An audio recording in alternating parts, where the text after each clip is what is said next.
We're starting with WWE, and for decades, The Rock has electrified whenever he appears, but it's now time for Dwayne Johnson to take a seat at the table of TKO's board of directors. In a statement on TKO's official website, it was announced that Johnson had been appointed to the board effective immediately, and that he has been granted full ownership of the Rock trademark. In a statement of his own, Johnson was immensely humbled to be appointed to the board and said that his career as a wrestler has come full circle with his new role. Johnson added that he's motivated to help TKO, WWE, and UFC grow globally and will be proud to represent the phenomenal athletes that give their absolute best at every event. TKO's executive chairman Vince McMahon would react to the news, stating that few individuals on the planet understand sports entertainment like The Rock, and he's proud to have him on board. McMahon added that he's confident Johnson's involvement will help propel TKO to even greater heights, while Endeavor's Ari Emanuel said he's thrilled to be working with Dwayne. The most electrifying board member in sports entertainment wasted no time in representing TKO as he rang the opening bell to mark the start of trading at the New York Stock Exchange. In a matter of months since its launch, TKO has become quite the powerhouse, and it remains to be seen what's next for the company consisting of WWE and UFC.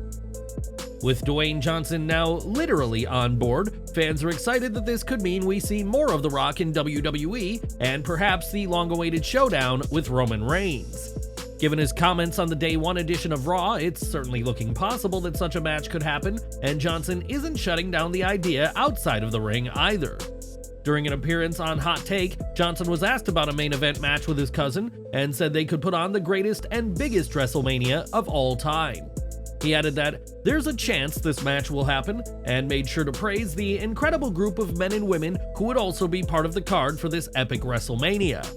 The Rock is seemingly eager to headline the grandest stage of them all with the undisputed WWE Universal Champion, but for now at least, plans are yet to be made to make this a reality.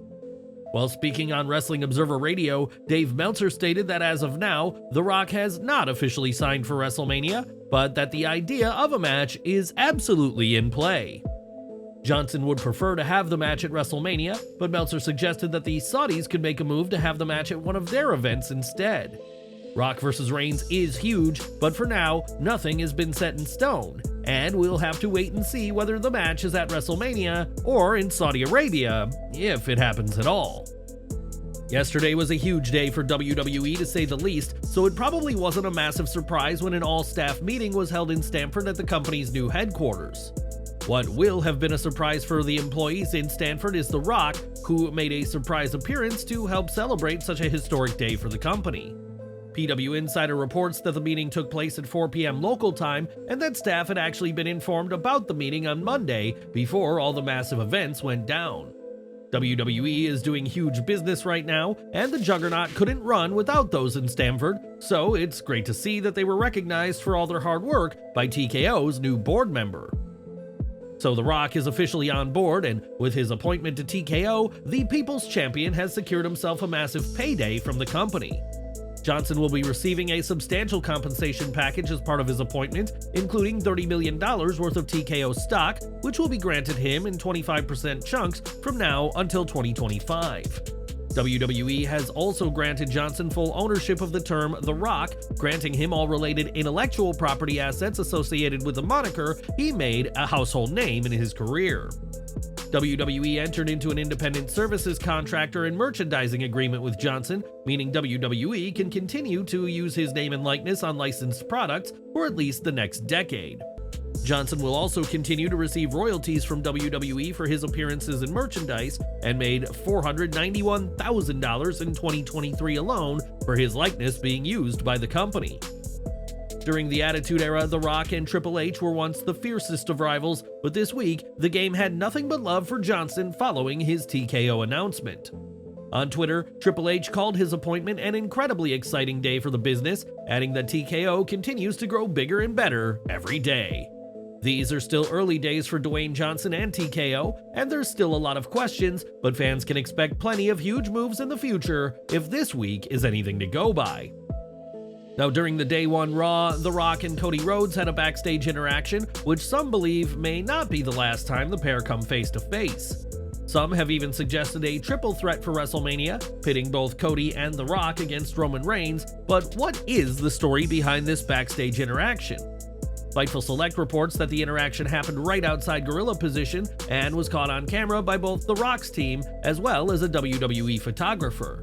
There were several people around to hear the exchange between the two, which was said to be wholly positive and supportive of Rhodes and what he's been doing. Sources for Fightful got the feeling that The Rock wasn't there to stand in the way of anything, but did note that it was before his promo and didn't know his head of the table line was coming. It was also said by those close to The Rock that he's long been a proponent and supportive of Cody, even during his AEW run, and doesn't intend to obstruct anything. It remains to be seen who headlines WrestleMania with Roman Reigns, but despite the two favorites jockeying for the same position, there's nothing but love and respect between Cody and The Rock. When William Regal was granted an early release from AEW, there was a stipulation that he could not appear on WWE TV for the first year of his return to the promotion. That window of time has since expired, and on this week's NXT, fans were shocked to see the British veteran return, emerging from a very productive meeting with Shawn Michaels. Regal then congratulated Ava on becoming the youngest GM in NXT and told her to take care of the brand because she will need to make some tough decisions. Ava sounded confident enough to handle her new responsibility. Regal also mentioned that he'll always be available to help her whenever she needed. This segment saw some huge developments to NXT, and judging by his final comment to the new GM, this week will likely not be the last time we see William Regal on TV. Speaking of NXT, Bron Breakker and Baron Corbin looked closer than ever and were a tight-knit unit when they defeated Nathan Frazer and Axiom to advance in the Dusty Classic.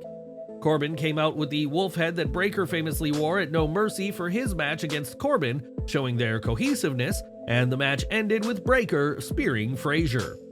A highlight of the match saw Corbin plant Axiom with a brainbuster for a near fall, and Corbin threw Axiom into the hands of Breakker for a power slam and another only near fall. NXT may have peaked early with this phenomenal opener, which saw the styles of the four men blend perfectly and the faces fought from underneath, trying to find any hope spots they could. The crowd were wild in the later stages after Axiom kicked out of multiple big moves from the heels, and while it never felt like the underdogs would win, they delivered a strong outing against top competition. Breakker and Corbin are meshing well, and while their team has been rushed for the Dusty Classic, NXT has struck gold as they make each other more interesting and will likely win the Dusty Classic. Ilya Dragunov got too close to the action when Josh Briggs faced Trick Williams, as Briggs accidentally blasted the NXT champ with a big boot before Trick got the win with a discus boot of his own. Dragunov tried to attack Briggs before the end of the match, but Carmelo Hayes knocked him down, and after Briggs blasted Trick with a clothesline, officials could barely keep the Mad Dragon at bay. Briggs has shown time and again that he is a good big man wrestler, and he arguably drove the pace of this match throughout, even if the aftermath mattered most. Briggs had initially challenged Dragunov, but Trick intervened, not wanting Ilya to get hurt, which led to Carmelo Hayes questioning why he was getting in Dragunov's business. Trick and Mello argued backstage over this before the match, and this chaos in the main event scene has been fascinating, and it feels like a big swerve, likely a Hayes heel turn, is coming. If so, don't be surprised to see Hayes and Briggs form a team, but whatever happens, Trick Williams is a hot star that is being used to perfection right now. In a segment, Ridge Holland promised he'd fight all of Gallus without any help, and between the injuries he's caused and turning on Pete Dunne, that might exactly be what he has to do. NXT's new GM Ava oversaw the contract signing between Lyra Valkyria and Roxanne Perez for Vengeance Day, with Lyra pointing out that she debuted the day Perez became NXT Women's Champion. The Valkyrie said she'd effectively replace the Prodigy, and Roxanne warned Lyra that the crowd would turn off her if she failed, as they had Perez after her title loss. Ava was able to keep things civil, and the two superstars signed the contract and shook hands before Tatum Paxley ambushed Perez and put her through the announce table. Valkyria knocked down Paxley, chastising her for the act, and the content of this segment was solid, even if the execution was mixed. Perez and Valkyria still aren't the best talkers, with both stumbling over their words at times, and Ava also has a ways to go to see herself as an authority figure. What matters most, though, is the match and the story, and that story is that NXT has committed to these two as the top women of NXT, and they have the skills to deliver an excellent first-time clash. Paxley's involvement adds an interesting wrinkle as she continues to give Valkyria a heel edge that she is not asking for, and she could be the difference at Vengeance Day. At 46 years old, John Cena is well aware that he is in the twilight years of his wrestling career, and his looming retirement has played a factor in his WWE storylines in recent years. After Cena's crushing loss to Solo Sikoa at Crown Jewel, there was speculation this was his last match, and while that's no longer believed to be the case, his final bout is coming. In a recent interview with Entertainment Tonight, Cena spoke about his career and his expected retirement, as he said, "I made a promise to the consumer early on, to WWE fans, because I know how tough it is to be a fan. You gotta come out of pocket, and WWE has a ton of content. It takes a lot to be a passionate fan, and our fan base is passionate and global. I never wanted to go out there just for the sake of going out there. I'm gonna be 47 this year. I feel great, so inside I feel great. But I know what it takes to be a WWE performer night in and night out, and I don't ever just want to go out there and do it to do it. I want to have the passion, the same passion as the fan base, and I want to give them exactly what they gave me. The miles on the speedometer say, hey, that's got to be done before 50. Following his loss to Solo Sikoa, Cena underwent surgery on both of his arms, yet another sign that his time in the ring simply can't last forever. It's unclear if John will compete at WrestleMania 40, and what do you make of his comments? Sound off below. We've got some sad news to report now, as former WCW wrestler Harold Ice Train Hogue has passed away. This news was broken by DDP, who recalled a 30-year brotherhood with Hogue, saying that their families are one big family and they shared plenty of laughs over the years. DDP recalled himself and Hogue heading into the inner city at Christmas one year to help less fortunate families have a better time, and included some photos of that special experience.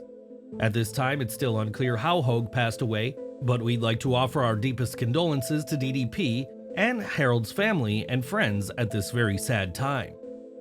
For months, WWE had been looking to secure a new home for Monday Night Raw, as the show's deal with the USA Network will expire this year, and now a unique home has been found.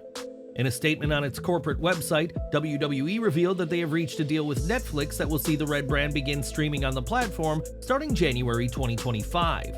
Netflix will exclusively host Raw in the US, Canada, UK, and Latin America, with expansion to additional territories over time, and the deal is even better for those outside the United States. For those not in the US, their Netflix subscription will also earn them weekly SmackDowns, every episode of NXT, as well as premium live events, including WrestleMania. Mark Shapiro, TKO president and COO, described the deal as transformative and added that it marries the can't-miss WWE product with Netflix's extraordinary global reach. Netflix Chief Content Officer Bella Baharia expressed her excitement over the deal and praised the huge and passionate multi-generational fan base that Raw has developed over the decades. Baharia added that Raw's blend of storytelling and characters 52 weeks a year is a great fit for Netflix, and she's thrilled to be in a long-term partnership with WWE. This is indeed a long-term deal between the two sides, as a source close to the situation told Deadline that this deal will last for 10 years and is valued at over $5 billion. Breaking down the numbers, the deal is said to be worth at least $400 million per year, far more than the current USA Network deal, which is valued at $250 to $260 million a year. It wasn't long after the Raw Netflix deal was announced that the stock market reacted positively, as the value rose dramatically in pre-market trading after the announcement. From next January, not only will WWE fans be able to watch Raw on Netflix, but they'll also be saying goodbye to commercials if they already subscribe to the ad-free version of Netflix. That means fans will get more wrestling action after the move than they currently see, as typically close to an hour of Raw right now is lost to commercial breaks. We've mentioned that fans outside the US will get all WWE brands as well as PLEs, but as Nick Khan explained on the Pat McAfee show, this won't include areas where existing deals are in place. Khan name-dropped India as one such reason, as that won't be receiving PLEs on Netflix, as the nation already has an existing deal to bring WWE's monthly shows to screens. The move to Netflix will be the biggest change to Raw, possibly ever, as WWE continues to move with the flow that has seen countless audiences move from network TV to online platforms. This week, it was reported that Kevin Patrick has been removed from SmackDown's commentary team, with a source stating it just wasn't working out. In an update, PW Insider adds that the call was made this past Monday evening, and while Patrick is well liked in WWE, the belief among higher-ups is that he wasn't an ideal fit for the role. Instead of Patrick, fans can anticipate Michael Cole stepping in alongside Corey Graves for this week's SmackDown, which serves as the Royal Rumble go-home show. It's been made clear that this isn't a permanent solution, but for the time being, expect Cole back on Friday nights to replace the departing Patrick. So Raw is going to be moving to streaming starting in January 2025, but it may not be long before the WWE's flagship show has some competition. On Twitter, Andrew Zarian reported that a source mentioned that it is very possible that AEW could become a hybrid show, making televised broadcasts with online streaming. Zarian compared this idea to how the NBA simulcasts on both TNT and Max, but at this time, it's worth stating that nothing has been confirmed publicly from Tony Khan or AEW's higher-ups.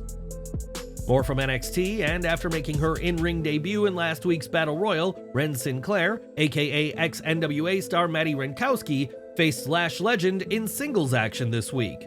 Unfortunately for Sinclair, it was Legend who got the win, in hardly the ideal start to her NXT career. Joe Gacy attacked Dijak during his entrance and brawled around the arena, leading to their match being called off, and expect a physical match when they actually face off, perhaps with a stipulation attached. Lexis King would put Trey Bearhill away with the coronation, and it was hardly a match, with King completely running through Trey, who until this week had been built up as a threat. This could mean that King is going to get some momentum finally, but NXT would need to give him a rival that can challenge him without giving him another loss. The best immediate answer would be a transition to feuding with Eddie Thorpe, given Bearhill's growing friendship with Thorpe. Since 2014, Finn Balor has been a part of WWE and has achieved plenty in that time, but his tenure with the promotion could soon be coming to an end. Fightful Select has learned that Balor's contract will expire within a few months after WrestleMania 40 and added that he has not yet been approached about a new contract. This isn't unique, as WWE has not initiated contract extension discussions with wrestlers whose contracts were nearing expiration, and we'll have to see what the future holds for Balor. Earlier this month, Patrick Clark issued a video apologizing to WWE, Triple H, and his family for his behavior, but stopped short of admitting to any of the allegations laid against him. This week, Clark was on the Insight podcast, and when asked why it took so long after his 2021 release to apologize, admitted that he needed 3 years to process everything that had happened. Clark has said that he'll take accountability for his actions and hopes to wrestle again one day, but it remains to be seen if a promotion will ever welcome him back into the industry. On NXT's Supernova sessions, Noam Dar and Ora Mensah asked Lola Vice if she regretted turning on Elektra Lopez, and La Madrina arrived to announce a match between the two for next week. Vice and Lopez would then brawl in another case of testing the waters with developing talent, and while Vice didn't thrive in the spotlight, she is finding her confidence with the more seasoned Lopez. Turning Vice and Lopez against each other made sense for the right moment, but this has been rushed as the two barely established themselves as a tag team first. This at least distracted Vice from interfering in Lyra Valkyria's business, and hopefully this feud will help unlock Vice's full potential and solidify her as the more important between herself and Lopez. With Obafemi at ringside, Dragon Lee defeated Scripps, and with the Nigerian superstar agreeing to give Lee a title match, expect a barn burner when they collide at Vengeance Day. Carmen Petrovic showed a scrappy fire against Blair Davenport, but once the Iron Survivor caught her, Davenport got the win with a short arm knee strike. And that was NXT. And what did you think of the show? Let us know down below.